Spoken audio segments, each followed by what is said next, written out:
దాంట్లో 2 మాటలు నేను తప్పు మాట్లాడానని బయటకొచ్చి క్షమాపణలు చెప్పడం కూడా జరిగింది. దాని మీద చాలామంది నెగెటివ్‌గా మాట్లాడుతున్నారు. అది ఎలా చూసుకోవచ్చన్న? శివాజీ గారు అన్న మాటలు అంటే ఆడవాళ్ళ గురించి చాలా గొప్పగా చెప్పారు. అయితే ఏంటంటే కొన్ని సందర్భాల్లో మనం చెప్పేటప్పుడు ఉదాహరణలతో చెప్తేనే గాని అర్థం అవ్వదు. ఇప్పుడు సామాన్లు అన్నదానికి లేదా దరిద్రముండలు అన్నదానికి రియాక్ట్ అయిపోయారు జనాలు. యాక్చువల్‌గా ఆడది లేదా స్త్రీ ప్రకృతి లాంటిది, అమ్మ లాంటిది. చీర కట్టుకుంటేనే విశ్వసుందరి పదవులొచ్చినాయి అన్నదానికి ఎంతో గొప్పగా చెప్పారు. అంటే ఒక స్త్రీని ఎంతో ఉన్నత స్థితిలో ఆయన నిలబెట్టేలాగానే చెప్పారు. దానికి ఇప్పుడు సామాన్లు అన్నదానికి ఎలాగంటేనంటే నా చిన్నప్పుడు అని కాదు, నేను చదువుకునేటప్పుడు ఒక మాస్టారు తేరగా వస్తే తెల్లవార్లు చిన్న బూతు మాట. అది అలాగంటేనే కానీ మనకు స్ట్రైక్ అవ్వదు. ఇప్పుడు ఏమండి వెళ్ళండి అనేదానికంటే ఎవడ్రా నువ్వు అన్నది తేడా ఉంది. అయితే ఏంటంటే కొంతమందికి ఎవరికి స్ట్రైక్ అయితే తెలుస్తుందో, ఎవరైతే ఓహో ఇంత నీచంగా చూస్తారా ఈ మాటలంటే అని అనుకుంటారో వాళ్ళకి అలా చెప్తేనే కానీ అర్థమవుదు. ఆయన ఏంటంటే రెగ్యులర్గా ఆయన చెప్పాల్సిన విధిలో ఆయన ఫ్లోలో చెప్పేశారు. అది నేను తప్పు అనుకోవట్లేదండి, తప్పు అనుకోవట్లేదు. ఇంకోటి చూసుకుంటే ఇండస్ట్రీలో హీరోయిన్స్ గురించి మాట్లాడినప్పుడు ఈ అనసూయ, ఈ చిన్మయి వీళ్ళెందుకు మాట్లాడుతున్నారు? అసలు వీళ్ళు హీరోయిన్స్ కూడా కాదు అనేసి చాలామంది మాట్లాడుతున్నారు. అంటే నేను మిమ్మల్ని వీళ్ళని అనలేదు పర్టికులర్‌గా. నేను కొంతమంది హీరోయిన్స్‌ని మాత్రమే అన్నానని చాలామంది సపోర్ట్ వస్తున్నారు మన శివాజీ గారికి. దాని మీద మీరు యాక్చువల్గానండి ఇప్పుడు ఎవరైతే శివాజీ గారు చెప్పిన మాటలో ఆ 2 మాటలను ఉదాహరించుకుంటారో వాళ్ళకే స్ట్రైక్ అవుతుంది. ఇప్పుడు గుమ్మడికాయల దొంగ అంటే భుజం తడుకున్నట్టు ఉంటుంది చూసారా, ఆ విధంగా వాళ్ళే రియాక్ట్ అవుతారు. పోనీ అదే వాళ్ళు శివాజీ గారు చాలా బాగా చెప్పారు, మమ్మల్ని ఎంతో ప్రకృతితో సమానంగా పోల్చి మమ్మల్ని ఎంతో గొప్పగా చెప్పారని ఒక్కళ్ళు కూడా చెప్పలే. వీళ్ళకి ఎక్కడొచ్చేసింది ఆ సామాన్లు అనకపోతే వేరే ఆ మాట వాడొచ్చండి? సామాన్లు కాకుండా వేరే అనొచ్చా ఆ మాట? భ్రష్ట్ అనొచ్చా? అనకూడదు కదా. సామాన్లు అంటే నీకు తప్పేం వచ్చింది? ఎందుకంటే అవి చండాలంగా అవి కనిపించే వాళ్ళకి అందరికీ కాసుమా అవి అలా ఇప్పుకు తిరిగే వాళ్ళకి అలాగ ఉన్నాయని చెప్పారు తప్ప సామాన్లని మాట ప్రకారం సామాన్లు అంటే అది అర్థమైన వాళ్ళకి అర్థమైనట్టు. అది నేను తప్పు అనుకోవట్లేదు. ఎందుకంటే ఆ విధంగా చెప్తే తప్ప కొంతమందికి అర్థం కాదు. ఇప్పుడు ఏమంటారండి, పోనీ సామాన్లు కాకుండా ఇంకేమనాలి? ఏది అనకూడదు. సామాన్లు అంటే చాలా లైట్ వర్డ్ అది. అది ఆ మాట అలాగంటాం ఆయన అన్న దాంట్లో పూర్తిగా నేను ఆయన సమర్థిస్తున్నాను. ఒకవేళ మనకి ఎవరు అనసూయ గారు, చిన్మయ్య గారు వీళ్ళు వ్యతిరేకించారు అనుకుందాం. వ్యతిరేకించడం వీళ్ళు ఎప్పుడూనండి వాళ్ళు ఎలాగుంటారో చూసుకోరు, మొగుడికి అన్నం పెడతారో చూసుకోరు, బయటకు వచ్చేస్తారు. అంటే మన అనసూయ గారి వాళ్ళ పెద్ద కొడుకు కూడా అనడం జరిగింది, అమ్మ నీ డ్రెస్సింగ్ స్టైల్ బాగోదు, కొంచెం చేంజ్ చేసుకో అని. ఒక కొడుకు ఇలాంటి మాటలు తల్లిని అనడం వాళ్ళు ఎలాగంటేనండి, వాళ్ళ కొడుకు అన్నా సరే ఎవరు అనుకున్నా సరే అది స్త్రీ స్వేచ్ఛ, మా ఇష్టం, మేము ఎలాగున్నా మా హక్కుని మీరు ఎవరో కాలు రాయడానికి సరిపోరు అన్న విధంగా చెప్తుంది ఆవిడ. ఎందుకంటే చెప్పిందంట, అంటే మా అమ్మ నాన్న మమ్మల్ని చిన్నప్పటి నుంచి మమ్మల్ని రెస్ట్రిక్షన్ గా పెంచారు. మీ చాయిస్ మీది, నా చాయిస్ నాది, నన్ను మీరు క్వశ్చన్ చేయొద్దు. నేను డిగ్రీ చదివే వరకు కూడా నేను అదే విధంగా ఉన్నా. సో మీ ఇష్టం మీది, నా ఇష్టం నాది, నన్ను క్వశ్చన్ చేయొద్దని చెప్పిందట. కరెక్టేనండి. ఇప్పుడు ఆవిడే నా ఇష్టం వచ్చినట్టు నేను ఉంటాను అన్నప్పుడు నేను మళ్ళీ ఇందాక చెప్పిన ఇంకో మాట చెప్తున్నాను. ఆవిడ చాలా షార్ట్ లెంగ్త్ డ్రెస్ వేసుకొచ్చింది ఒకసారి. అలాగ చాలామంది హీరోయిన్లు నేను చూశాను. ఇప్పుడు వాళ్ళకి ఇచ్చిన సీట్స్లో కూర్చోవడానికి కాలు మీద కాలు వేసుకోవడానికి చాలా ఇబ్బంది పడుతున్నారు.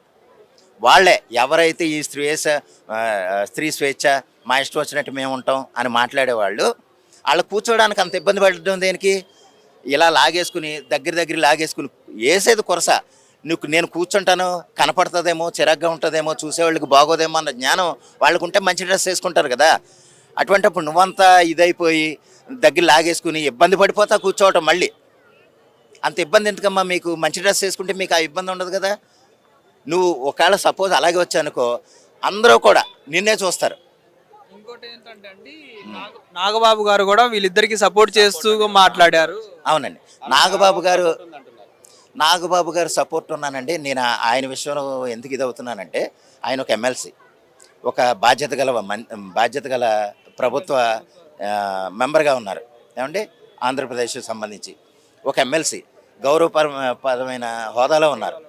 హోదాలో ఉన్నప్పుడు ఎంతసేపు ఇప్పుడు ఎవరో ఒకళ్ళు కరెక్ట్ చేసేవాళ్ళని ఆయన దానికి పాజిటివ్గానే చెప్పాలి. శివాజీ గారు మీరు ఆ 2 మాటలు అనకుండా ఉండాల్సింది, కానీ చాలా మంచి మాటలు చెప్పారు. స్త్రీని ప్రకృతితో పోల్చారు. అటువంటిది మిమ్మల్ని నేను అభినందిస్తున్నాను అని ఉంటే కనుక సమాజం చాలా ఆనందించేది నాతో పాటు. కానీ ఆయన ఏదో అన్నారని ఆయన చెప్పిన మంచిని వదిలేశారు ఇంతకే. ఆయన ఇప్పుడు ఇక్కడ వస్తుంది ఏంది అంటే వీళ్ళ సొంత తమ్ముడు సనాతన ధర్మం అని చెప్తా ఉంటారు. సనాతన ధర్మంలో ఇలాంటి పొట్టి పొట్టి బట్టలు వేసుకోమని ఉన్నదా అని చాలా మంది కామెంట్స్ చేస్తున్నారు. అవునండి, కరెక్టే. సనాతన ధర్మం చెప్పినప్పుడు దానికి ఒక విలువ ఉంది. నేను ఇందాక చెప్పినట్టు ఇప్పుడు పెద్ద తిరుపతి లేదా పుణ్యక్షేత్రాలకు వెళ్ళినప్పుడు నిండుగా చీర కట్టుకుని రావాలని బోర్డు పెట్టేస్తారు. పంజాబీ డ్రెస్ అని వేసుకోవాలి లేదా పూర్తిగా కప్పుకున్న డ్రెస్ ఉండాలి. నా ఇష్టం, నాకు స్వేచ్ఛ ఉంది, నా ఇష్టం వచ్చినట్టు వస్తానంటే కుదరదండి. అది పుణ్యక్షేత్రం. అలాగే పుణ్యక్షేత్రం ఎలాగో మన పబ్లిక్ కూడా అలాగే, మన సమాజం కూడా అటువంటి సమాజంలోనే ఉన్నాం. లేదమ్మా, లేదు. ఎలాగంటే మనకి ఇప్పుడు ఇక్కడ రాజ్యాంగంలోను చట్టాల్లోనూ కొన్ని లూప్ హోల్స్ ఉన్నాయి. ఇప్పుడు ఎదవా అనటం కూడా తప్పే. భగవద్గీతలో శ్రీకృష్ణుడు ఏమైనా చెప్పాడా ఆడవాళ్ళు ఇట్లాంటి బట్టలు వేసుకోవాలి? లేదమ్మా, ఎక్కడా లేదు. ఇంతగా అంటే చెప్పలేదు. పైగా చాలా మంది పెద్దలు చెప్పిన ప్రకారం నిండుగా ఉన్నదానికే విలువ. నిండుగా దేవతలే ఒకప్పుడు సగం సగం బట్టలు వేసుకునేవాళ్ళు కదా. అది నేను ఎక్కడ ఏ పురాణంలో వినలేదు. మనకి మీడియా లేదు కదండి, మరి మీడియా లేదు. ఇప్పుడు ఇంకొక 10 మందికి ఒకటమ్మా, నిన్న క్వశ్చన్ కూడా ఇప్పుడు అర్థవంతంగా ఉండాలండి. వాళ్ళు ఆన్సర్ ఇస్తున్నారని కూడా మనం ఎట్లా పడతాం మన దాంట్లో యాక్చువల్గా లేదండి. కాదు. ఓకే ఇది ఎలాగంటే ఇప్పుడు సపోజ్ నేను ఇందాక అన్నాను కదండి, తిరుపతి వెళ్ళేటప్పుడు మనం అందమైన బట్టలు, అందమైన అంటే అందమైన అని కాదు, చీర కట్టుకోవాలి, చక్కగా పంజాబీ డ్రెస్ వేసుకోవాలి, చుడిదార్ చేసుకోవాలి, పంచకట్టుతో వెళ్ళాలని చెప్తున్నారు. ఎందుకు? దాని అందం వేరు. దాని అందం తెలిసిన వాళ్ళకే తెలుస్తుంది. నువ్వు ఒక డ్రైర్ వేసుకురమ్మా, లేకపోతే స్కిన్ షో చేయి అని ఎవరో అనరు, అలా రమ్మని అనరు. ఒకవేళ వచ్చుంటే కనుక ఏం డైవర్ట్ అయిపోతాం మనం ఎలా డైవర్ట్ అయిపోతాం మనకు తెలుసు. అలాగే నువ్వు పబ్లిక్లో వెళ్తున్నారండి ఒకళ్ళు, అలాగే ఎప్పుకుంటా తిరుగు హాఫ్ నేకుడు, అందరూ వాళ్ళనే చూస్తారు. ద్రౌపది చీర లాగుతుంటే కూడా శ్రీకృష్ణుడు చీర ఇచ్చాడండి. అలాగని కానీ అట్లా లాగేది కూడా మగవాడే కదా, దుశాసనుడు. అది ఎలాగంటేనమ్మా, ఒకటే ఇది పురాణం ప్రకారం మనం ఆ విషయాలు వేరు. ఇలా తయారు చేసిందే మగవాళ్ళు కదా, ఇట్లాంటి బట్టలు వేసుకోవాలి. కరెక్టేనమ్మా. మరి అలాంటప్పుడు ఇప్పుడు మీకు అలా అంట మగవాళ్ళే అంటున్నారు కదా. ఎక్కడో మాట చెప్తానండి. ఇప్పుడు ఆవిడ అన్నదానికి ఏంటి అంటే మగవాళ్ళే చెప్పారు కదా ఇలాంటివి వేసుకోమనేసి అన్నారంటే, ఇప్పుడు శివాజీ గారు మంచిగానే చెప్పారు కదా, మరి ఎందుకు చెడ్డిగా తీసుకుంటున్నారు మీరు అందరూ? ఇది ఎలాగంటే ఇప్పుడు సపోజ్ మన ఇంట్లో నేను ఒక అనుకోండి, నా వైఫ్ ఉంది. ఇప్పుడు యాక్చువల్గా ట్రాన్స్పరెంట్ చీర కట్టుకున్నా సరే నేను అంగీకరించనంటే నాకేదో అయిపోద్దని కాదు, చూసేవాళ్ళకి బాగోదని. అదేట్రా వాళ్ళ ఆవిడ అలా తిరుగుతుంది, ఈ రకరకాల కామెంట్స్ కింద ఉంటాయండి. అది నేనని కాదు, ఎవరైనా సరే ముందు మంచి డ్రెస్ వేసుకో, శారీ మార్చు, బాగాలేదు అని చెప్పి అంతా రెడీ అయిన తర్వాతే బయటికి తీసుకెళ్తారు. అది బట్టలకున్న విలువ వేరండి. అంటే ఇంకోటి ఏంటంటే, ఇప్పుడు మా ఇష్టం వచ్చినట్టు డ్రెస్సింగ్ వేసుకుంటాము, మా ఇష్టం వచ్చినట్టు మా స్వేచ్ఛ ఇది అన్నప్పుడు, వాళ్ళ ఇష్టం వచ్చినప్పుడు డ్రెస్ వేసుకోవచ్చు, కాదంటలేము. మరి పక్కనోడు కామెంట్స్ అంటుంటే ఎందుకు వీళ్ళు అంత ఫీల్ అవుతున్నారు? కరెక్టేనండి, మా ఇష్టం వచ్చినట్టు మేము వేసుకుంటాం. చూడటానికే కదా మీరు వేసుకునేది, అంతే. ఎందుకు బాధపడుతున్నారని చాలా మంది విమర్శిస్తారు. ఇది కరెక్ట్ పాయింట్. ఎందుకంటే నువ్వు నీ ఇష్టం వచ్చినట్టు నీ స్వేచ్ఛ ఉంటే కామెంట్ చేసేవాడికి స్వేచ్ఛ ఉంటుంది. కామెంట్ చేసేవాడికి అమ్మ అది దరిద్రంగా ఉన్నావు, నువ్వు కూర్చోవడానికి చచ్చిపోతున్నావు, సరిగా కూర్చోలేకపోతున్నావు, రేపు మంచి డ్రెస్ వేసుకున్నావు అనుకో, కాలు మీద కాలు వేసుకో, లేకపోతే ఎలాగైనా తిరుగు. మీకు జబర్దస్త్ షోలోనంటే కరెక్ట్ ఒక పాయింట్ చెప్తానమ్మా. మీరు జబర్దస్త్లో అనసూయ గారు కూర్చునేవారు కదా, కూర్చున్నప్పుడు కెమెరామెన్ ఎప్పుడూ కూడా పై టాప్ లెవెల్ అంటే అబ్డామన్ నుంచి పైకే చూపించేవారు.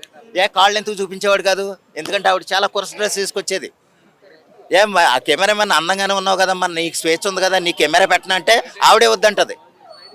ఎందుకు వద్దంటావు? బయటికి చెప్పే కబుర్లు వేరు, అర్థమైందండి. బయటికి పబ్లిక్ చెప్పే కబుర్లు వేరు, వాళ్ళు నడిచే వ్యవహారం వేరు.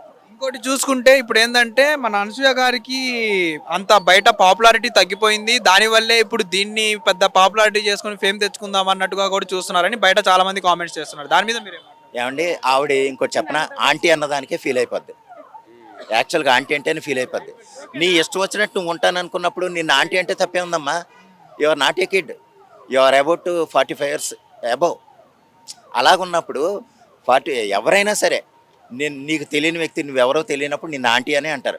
ఆంటీ అన్నప్పుడు ఫీల్ అయిపోతున్నావు. కానీ ఏంటంటే నా ఇష్టం వచ్చినట్టు తిరుగుతాను, ఆడవాళ్ళకు ఉన్న స్వేచ్ఛ మగవాళ్ళు చెప్పడానికి, నువ్వెవరో చెప్పడానికి, నువ్వెవరంటే చెప్తారు, ఎవరో ఒకళ్ళు చెప్పాలి. ఎలాగంటేనమ్మా, ఇప్పుడు మీ పేరేంటో నాకు తెలియదు, మీరు నాకంటే కరెక్టే మేడం అని అందరూ చదువుకున్న వాళ్ళే ఉంటారమ్మా. ఇప్పుడు నాకు ఏ చదువు లేదు, నాకు ఆంటీ అన్న పదమే తెలుసు, ఆంటీ అంటాను. ఆంటీ అంటే అర్థం ఏంటి? పిన్ని లేదా పిన్ని లేదా అత్త కదా. నువ్వు అది బ్యాడ్గా తీసుకుంటున్నావు. ఆ పదాలను నువ్వు వదిలేసావు. ఏదో గుమ్మడికాయలు దొంగంటే బుధాలు తడుకున్నట్టుగా నువ్వు ఫీల్ అవ్వట్లేదు అంటే నేను అంత పెద్దదాన్నా నన్ను ఆంటీ అంటానికి వాళ్ళు ఎవరు అని వాళ్ళు ఆమె కరెక్టే. ఏమండి పెద్ద చిన్న అనవసరం. ఓ పబ్లిక్లో ఉన్నప్పుడు నిన్ను ఏ విధంగా పిలుస్తారో నువ్వే. ఇప్పుడు సపోజ్ నాకు ఒక పెద్ద ఆయన ఉన్నారండి, అంకుల్ అని అంటాను. నాకు 60 ఏళ్ళే అంకుల్ అని అంటే ఇప్పుడు నన్ను అంకుల్ అని పిలుస్తారు. నేను ఓకే. మీది మీరు సపోజ్ ఇప్పుడు చిరంజీవి గాని పవన్ కళ్యాణ్ గాని ఇప్పుడు వచ్చారు అనుకోండి అన్న అంటారు కానీ అంకుల్ అంటారు కదా, అంటే డబ్బుకి పవర్ కి ఉన్న వాల్యూ దేనికి లేదన్న. ఓకే నేను ఒప్పుకుంటానమ్మా, కరెక్టే. ఏజ్ ని బట్టి ఆంటీ అదే డబ్బు ఉంటే అన్న అంటారు. యాక్చువల్గా ఇప్పుడు ఈ విషయాల్లో మనం అన్న అంటామో లేకపోతే ఆంటీ అంటామో అన్న విషయం మెయిన్ కాదు. యాక్చువల్గా అనసూయ గారు ఏం మాట్లాడారు అన్న, ఇంకొకటి ఏంటంటే అన్న, ఈ రోజు శివాజీ గారు మహిళా కమిషనర్ గారి దగ్గరికి వెళ్ళడం జరిగింది. అక్కడ అవసరమైతే నా ఇండస్ట్రీ వదిలేస్తానేమో కానీ నా ఆత్మాభిమానం మాత్రం చెంపుకోను, నాకు 30 ఎకరాల పొలం ఉంది, అందులో వ్యవసాయం చేసుకుంటానని చెప్పారులే కానీ నేను మా అన్న మాటలకు కట్టుబడి ఉంటాను ఇప్పటికి కూడా అనేసి అన్నారండి. నేను ఆయనకి 100% సపోర్ట్ అండి. ఆయన ఏ విధంగా అన్నారు అంటే హ్యూమన్ కమిషన్ రైట్స్కి వెళ్ళినంత, మహిళా కమిషన్ రైట్స్కి వెళ్ళినంత మాత్రాన ఆయన ఏదో తగ్గిపోయినట్టు కాదు. ఆయనకి ఏదో నోటీస్ వచ్చింది, వెళ్ళాడు, చెప్పాడు, అయిపోయింది. ఇది ఒక ఫార్మాలిటీ అండి. ఆయన ఏం అరెస్ట్ చేసి జైల్లో పెట్టేసి కొట్టారు ఏమీ అనరు. ఎందుకంటే పబ్లిక్లో ఇది ఎవరెవరో ఇచ్చిన కంప్లైంట్ మీద రియాక్ట్ అవుతారు వాళ్ళు కూడా. సామాన్లు అన్నమాట ఆ మాట అనకపోతే ఇంకేమంటారండి, వేరే అనకూడదు. ఇదివరకు ఒక మాట చెప్పనా మీకు, బాపు గారు ఒకసారి ఏదో ఒక షూటింగ్ నిమిత్తంలో మనం బ్రతకాలంటే ఎలాగండి, మనం కూడా బ్రతకాలి కదా అని ఒక ఆవిడ అంటుందట. అంటుంటే అమ్మ మనది పల్లెటూరుకు సంబంధించిన సినిమా, బ్రా అనకూడదు, బ్రతకాలి అని అనకూడదు, బ్రా వద్దు బాయే చాలు అన్నాడట. అర్థమైంది మీకు? బ్రా వద్దు బాయే చాలు. మరి అది తప్పు మాటే. అదేంటి, కొన్ని ఉదాహరణలుగా చెప్పేటప్పుడు ఆ మాటలు తీసుకోవాలి తప్ప సామాన్లు అనేసారు లేకపోతే దరిద్రముండ్లు అనేసారు. దరిద్రముండ్లు అని అందరిని అనరండి, అలాగుండే వాళ్ళని అంటారు. ఇప్పుడు పద్ధతిగా ఇప్పుడు నిజంగా సంస్కారవంతంగా చీర కట్టుకుని నిండుగా బొట్టు పెట్టుకున్న వాళ్ళని దరిద్రముండి అన్నాం అనుకోండి, తిరిగి మనల్ని దంతారు. అది ఏదైనా మార్చితే ఇదేమన్నా కానీ అలా తిరిగే వాళ్ళు ఉంటారు. చూడు ఎంత దరిద్రంగా తిరుగుతుంది, దీని బుద్ధి జ్ఞానం లేదు, దాని మొగుడేమండా అని అంటారు. ఇంకోటి చూసుకుంటే ఎప్పుడు శ్రీరెడ్డి కూడా పొట్టి బట్టలు వేసుకునే శ్రీరెడ్డి కూడా శివాజీ మాటలకి ఎలాంటి అన్న మాటలు ఎలాంటి తప్పు లేదు అని శ్రీరెడ్డి సపోర్ట్ చేస్తుంది. మరి వీళ్ళు ఎందుకు సపోర్ట్ చేయట్లేదని చాలా మంది మాట్లాడుతున్నారు. ఇది ఒకటండి, ఇది చాలా రకాలుగా ఉంటుంది. ఇండస్ట్రీ ఎలాగుంటుందంటే ఏం మాట్లాడినా సరే వాళ్ళని వెంటనే టార్గెట్ చేసేస్తారేమో. చిరంజీవి ఎందుకు మాట్లాడలేదు అని అనుకోవచ్చు మనం, కానీ చిరంజీవి గారు మాట్లాడితే కొన్ని కోట్ల మంది రియాక్ట్ అయిపోతారు. అదేంటంటే చూసావా, ఈడు ఆడవాళ్ళని ఉద్ధరించేసే ఈడు సినిమాలు ఈడు చూసుకోలే, ఈ టైప్లో మాట్లాడతారు. ఎందుకంటే మాట్లాడాలని ఉన్నాను సరే కొన్ని సందర్భాల్లో మాట్లాడకూడదండి. ఇప్పుడు సపోజు మోడీ గారు 3వ సారి వచ్చేసారు అనకూడదు. ఎలాగొచ్చేసారో బాలెట్ పేపర్ మీద అయితే వస్తారా అంటే ఏమో. అలా రకరకాల కాంట్రవర్సీలు రాజ్యాంగంగా కొన్ని విధాలుగా నడిచేటప్పుడు మనం అవి మాట్లాడకూడదు. ఇప్పుడు నాకు రిజర్వేషన్ ఇష్టం లేదు, నేను పబ్లిక్లో మాట్లాడకూడదు. లులుమాల్లోకి వెళ్ళినటువంటి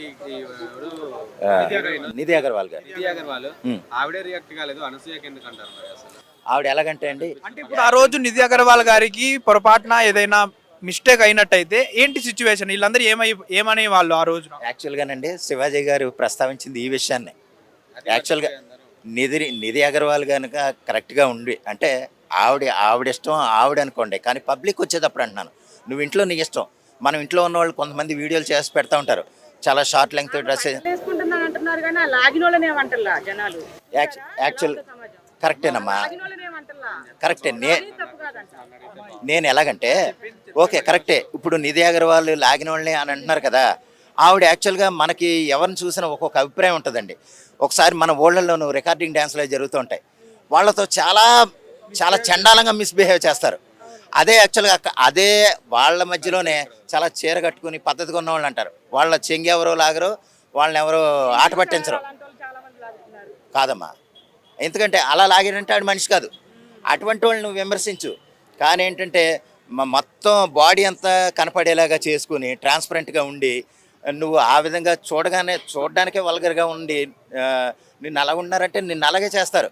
పబ్లిక్లో నిధి అగర్వాల్ పరిస్థితి కూడా అలాగే అయింది. కంట్రోల్ చేయరండి. బాడీ గార్డులు ఎంతమంది ఉంటారు, మహా అయితే 6 ఉంటారు లేదా 8 మంది ఉంటారు. పబ్లిక్ అక్కడ 1000 మంది ఉంటారు, కనీసం లేదంటే 100 మంది ఉంటారు. ఆ 100 మందిని కంట్రోల్ చేయగలరా? బాడీ గార్డులు కంట్రోల్ చేయలేరు, మీద పడిపోతారు. ఎందుకంటే ఆవిడ ఉన్న విధానం అలాగుంటుంది. అదే మంచి ఇప్పుడు స్రవంతి చొక్కారపు గారు చుట్టూ చాలామంది ఉన్నారు. శివాజీ గారు శివాజీ గారు మెచ్చుకున్నారు. చుట్టుపక్కల ఉన్న వాళ్ళు కూడా ఆవిడని చూసి చాలా బాగుందిరా, చాలా అందంగా ఉంది, చాలా గౌరవంగా ఉందన్నట్టుగానే ఎంతో ప్రేమతోనే ఉంటారు తప్ప ఆవిడ విషయంలో ఇది అవత ఎలా వచ్చింది అని అనరు. మనకి ఏదైనా సరే మనల్ని భద్రతగా ఉండేది బట్టలేనండి. మన నడవడికే మనకు సంస్కారం. ఎందుకంటే మనం చెప్పగల ఏ విషయంలోనే. ఇంకోటి ఏంటంటే మహిళలు ఏం చేసినా చెల్లుతుంది, మగవాళ్ళకి ఏం చేసినా చెల్లదు. అంటే మహిళలు తప్పు చేసినా కానీ మగవాళ్ళకే శిక్ష అన్నట్టుగా. అది అది అది ఎలాగంటేనండి, ఇప్పుడు అనసూయ గారు లేదా చిన్మయ్య గారు మాట్లాడేది ఎలాగుందంటే, వాళ్ళు మాట్లాడిన దానికే కోలైఫ్లు పెరిగిపోయినాయి. నువ్వు ఎక్కడో పాపం 500 ఊళ్ళ నుంచి పల్లెటూరు నుంచి వచ్చేస్తావు, నువ్వు ఎరగదీసి చదివేస్తున్నావు అనుకుంటారు ఇంటి దగ్గర. నువ్వు ఎవరితో ఉంటున్నావో తెలియదు. అర్ధరాత్రి నువ్వు ఏ బండి మీద ఎవరితో తిరుగుతున్నావో వాళ్ళకి తెలీదు. ఇవన్నీ ఎందుకు వచ్చేసినాయి? వీళ్ళు ఇచ్చేసిన సపోర్టు స్వేచ్ఛే. లేకపోతే ఇంట్లో కూర్చోబెట్టి తన్నేరనుకోండి చక్కగా చదువుతారు. ఓకే, వాళ్ళు ఉద్యోగాలు రీత్యా బయటకు పంపడం, వాళ్ళకు స్వేచ్ఛ ఉండటం కరెక్టే. ఆ స్వేచ్ఛను వాళ్ళు మిస్లీడ్ చేసుకోకూడదు. తప్పుగా ఏమంటారు అయితే మీరు, ఆడవాళ్ళు బట్టలు పద్ధతి మార్చుకోవాలంటారు. పద్ధతి మార్చుకోమని అంటేనమ్మా, అందమైన బట్టలు వేసుకో, నువ్వు ఎలాగైనా ఉండు. నీ బట్టలను బట్టే నీ గౌరవం, నీ బట్టలను బట్టే నీ మీద అభిప్రాయం మారుతుంది. హిట్ టీవీ యాప్, ఇందులో short news, live news, entertainment shows, movies, digital magazines తో పాటు మీ జిల్లా వార్తలను కూడా ఫ్రీగా చూడొచ్చు. ఇంకెందుకు ఆలస్యం, వెంటనే హిట్ టీవీ యాప్ ని డౌన్లోడ్ చేసుకుని ఫ్రీగా ఎంటర్టైన్మెంట్ పొందండి. Hit TV app. Hit TV app. Please download hit TV app. Hit TV app ని ఫ్రీగా డౌన్లోడ్ చేసుకొని ఎంజాయ్ చేయండి. మీకు నచ్చిన ఎంటర్టైన్మెంట్ కోసం హిట్ టీవీ యాప్ ని ఫ్రీగా డౌన్లోడ్ చేసుకొని ఎంజాయ్ చేయండి. హిట్ టీవీ యాప్ ని డౌన్లోడ్ చేసుకుని ఆస్వాదించండి, ఆశీర్వదించండి. ఇంతమంది సెలబ్రిటీలు హిట్ టీవీ యాప్ ని డౌన్లోడ్ చేసుకోండి అని చెప్తున్నారంటే ఎంత మంచి యాప్ ఆలోచించండి. అమెరికాలో చదవాలనుకునే వాళ్ళకి విశ్వసనీయమైన పేరు మన శౌర్య కన్సల్టెన్సీ. UK లో 1 year masters. UK లో 1 year masters. 2 years work permit up to 5 years visa. Contact Saurya Consultancy. Contact 89851 89851.